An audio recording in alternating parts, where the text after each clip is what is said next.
สบายดีเนาะส่องคนลาววันนอกเนาะมื้อนี้เขาก็บ่ได้ลงคลิปโดนแล้วเนาะมื้อนี้เขาสิพามาเบิ่งสโนว์ลงอยู่รัฐอาร์คันซอเนาะเมืองฟอร์ตสมิธ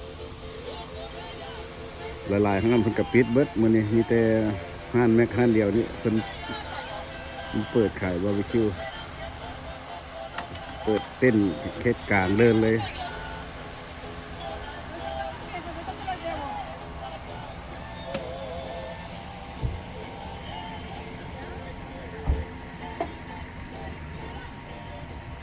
อันนี้สิเป็นบรรยากาศอยู่แถวเมืองฟอร์ตสมิธ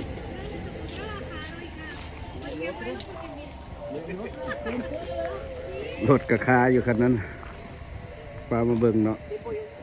สโนว์หากลงมือเดียว แต่ว่าหนทางไปยากละอันนี้ก็จะเป็นตามมนทางเนาะสีขาววัด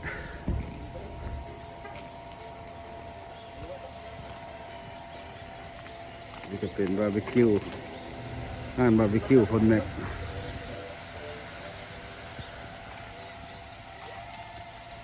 สปามาเบิ่งหนทางเนาะหนทางที่สีขารถบ่เที่ยวหลายกับสีเป็นขาวๆแบบตัวนั้นอันนี้รถเที่ยวหลายกับใครเนี่ยไปมาได้สบายอันนี้เป็นรถกำลังมาเนาะ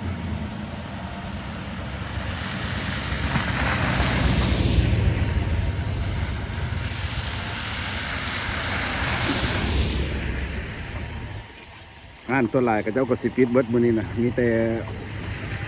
ห้านผู้ใดใจเอาแบบบ่ย่านสโนว์ก็เจ้าจังเปิด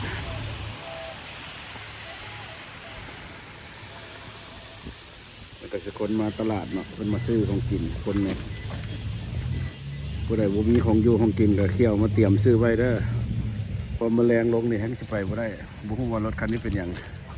ไปบ่ได้คือว่าจอดอันนั้นอยู่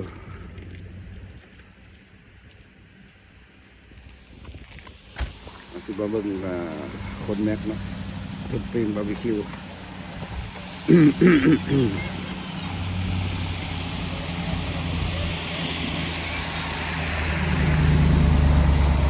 เฮ้ยเฟกวิดีโอปิ้งบาร์บีคิวหอมดีนั่นแหละโอ้ชิคเก้นบาร์บีคิวนะโอโยโอโยโอ้ชิคเก้นประเทศบาร์บีคิวเป็นตัวแซ่บอยู่ได้ละ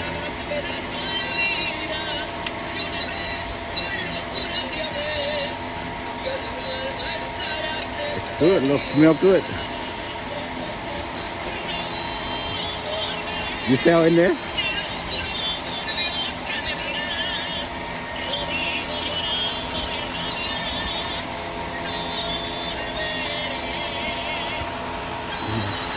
คนสลายกับสิบกล้าขับรถนะคนกับสลายกับสิย่างเอาฮัลโหลสลายกับสิย่างเอา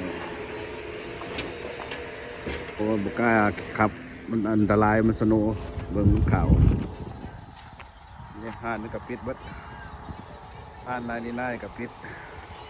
เนี่ยเขาจะให้เบิ่งบรรยากาศรอบๆนะ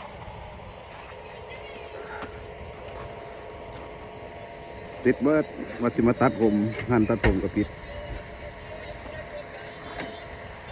วันนี้ก็จะเป็นแถวห้านถนนนอตโอ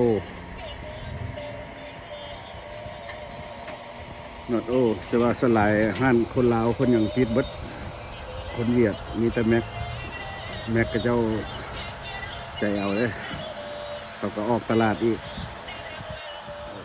คนเขาออกมาซื้อเครื่องซื้อของโลคือคนลาวเฮานี่ย่านบกล้าอยากออกผู้ใดก็รถคันนั้นบ่ฮู้ว่าเพิ่นเป็นหยังไปบ่ได้อยู่ สิเบิ่งหลังคากับข่าวจะหน่อยสิลงมาอีกประมาณ3 ชั่วโมงนี่แหละมันสิลงอีกเดี๋ยวนี้ก็หนาวแล้วมือก็เย็นหมดอันนี้เป็นบรรยากาศอยู่หน้าห้านคุณแม็กเนาะ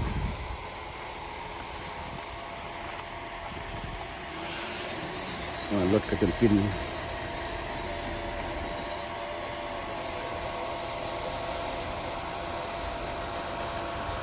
จะหน่อยเขาก็จะได้ลองซิมบาร์บีคิวนี่แหละจะแต่แซ่บอยู่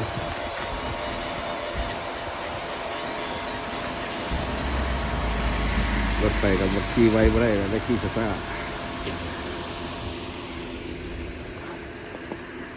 โอเคเราเจอกันใหม่ในวิดีโอหน้าขอบใจทุกคนที่เบิ่งเนาะสอรี่เขาไม่ได้ออกวิดีโอโดนเนาะได้เจอกันใหม่ขอบใจทุกคนเนาะ